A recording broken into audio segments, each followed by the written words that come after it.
It was my third week working the night shift at the Holloway Groceries Mall, and I was already regretting it. The pay was decent, sure, but something about the place after dark set me on edge. The fluorescent lights cast long, eerie shadows, and the silence was punctuated only by the hum of the refrigerators. It felt like a different world, one where the rules of reality twisted into something else.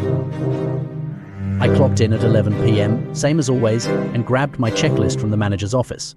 My tasks were routine: restock the shelves, clean up any messes, and make sure everything was in order for the morning crew. Simple enough, right? Tonight, however, felt different. The air was thick, and I could swear I heard whispers echoing through the aisles.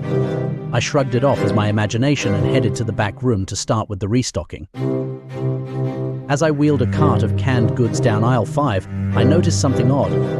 The cereal boxes had been rearranged, spelling out a word "leave." I laughed nervously, assuming it was some prank by the day shift. I put everything back in its place and moved on.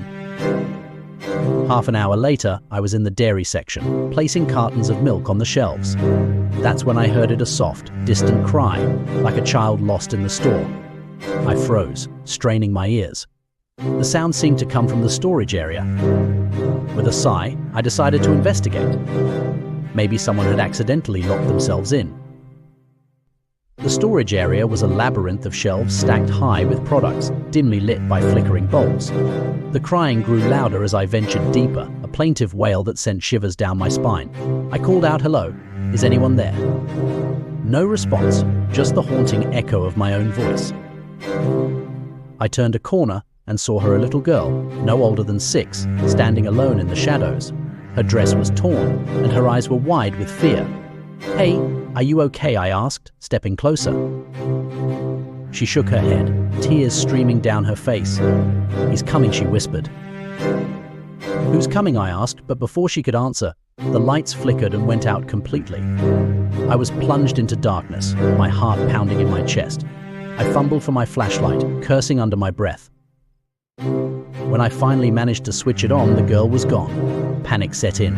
I swept the beam of light around, searching for any sign of her.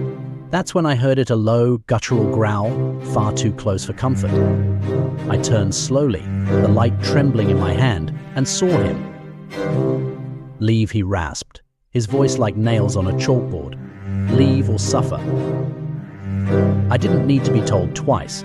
I turned and bolted, racing through the darkened maze of shelves, my breath coming in ragged gasps. I could hear him behind me, his footsteps slow and deliberate, as if he enjoyed the chase. I burst out of the storage area and sprinted for the exit, not daring to look back. The automatic doors slid open just in time, and I tumbled into the parking lot, gasping for air. The cool night breeze was a stark contrast to the oppressive heat inside. I never went back to the Holloway Groceries Mall. I quit the next day, leaving a hasty voicemail for my manager.